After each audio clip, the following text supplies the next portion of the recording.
ഓണം സദ്യ special avial എങ്ങനെ ഉണ്ടാക്കാൻ നമുക്കൊന്ന് നോക്കാം. എൻ്റെ പേജ് ഫോളോ ചെയ്യുവാനും സബ്സ്ക്രൈബ് ചെയ്യുവാനും വീഡിയോ ഇഷ്ടപ്പെട്ടിട്ടുണ്ടെങ്കിൽ ലൈക്ക് ചെയ്യാനും കമൻറ്റ് ചെയ്യാനും ഷെയർ ചെയ്യാനും മറക്കല്ലേ. അവിയലിൽ ഞാൻ ആദ്യമായി എടുത്തിരിക്കുന്നത് മുരിങ്ങാക്കായാണ്. മുരിങ്ങാക്കായ ഒന്ന് നീളത്തിൽ അരിഞ്ഞ് വയ്ക്കുക. ഇനി ക്യാരറ്റാണ് വേണ്ടത്. ക്യാരറ്റും ഇതേപോലെ ഒന്ന് നീളത്തിൽ അരിഞ്ഞ് വയ്ക്കുക. ഇനി പച്ചക്കായയും ഉരുളക്കിഴങ്ങും നീളത്തിൽ ഇതേപോലെ അരിഞ്ഞ് വയ്ക്കുക.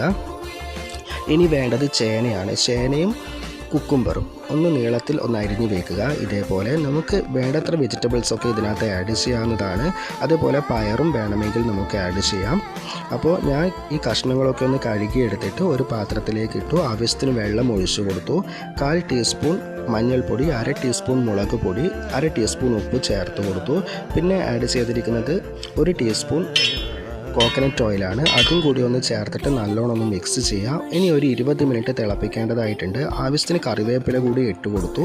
20 മിനിറ്റ് ഒന്ന് അടച്ചു വെച്ച് വേവിച്ചതിന് ശേഷം ഇനി വേണ്ടത് നമുക്ക് അരപ്പാണ്. അതിന് വേണ്ടിയിട്ട് അരമുറി തേങ്ങ ചിരകിയതിൽ ഒരു 3 ചെറിയ ഉള്ളി, കുറച്ച് നല്ല ജീരകം, 2 പച്ചമുളക്, അല്പം ഉപ്പ്, ഇത് കൂടി ഒന്ന് വെള്ളം ചേർക്കാതെ ഒന്ന് നല്ലോണം ഒന്ന് ഗ്രൈൻഡ് ചെയ്തെടുത്തിട്ട് നല്ലോണം ഒന്ന് ആഡ് ചെയ്യുക. ഇനി ഒരു 5 മിനിറ്റ് നമുക്ക് തിളപ്പിക്കേണ്ടതായിട്ടുണ്ട്. അപ്പോൾ 5 മിനിറ്റ് ഒന്ന് തിളപ്പിച്ച് തിളവന്നതിന് ശേഷം പുളിയുള്ള തൈര് ചേർത്ത് കൊടുക്കുക. നിങ്ങൾക്ക് ജ്യൂസി ആയിട്ടാണ് വേണ്ടതെങ്കിൽ ആവശ്യത്തിന് തൈര് ഒഴിച്ചു കൊടുക്കാം. ഞാൻ 1.5 കപ്പ് തൈരാണ് ചേർത്തിരിക്കുന്നത്. ഇനി നമുക്ക് 1 ടീസ്പൂൺ വെളിച്ചെണ്ണയും കൂടി ആഡ് ചെയ്യാം. നല്ലോണം ഒന്ന് മിക്സ് ചെയ്യുക. അപ്പം നമ്മുടെ സദ്യ സ്പെഷ്യൽ അവിയൽ റെഡി ആയിട്ടുണ്ട്. Thanks for watching.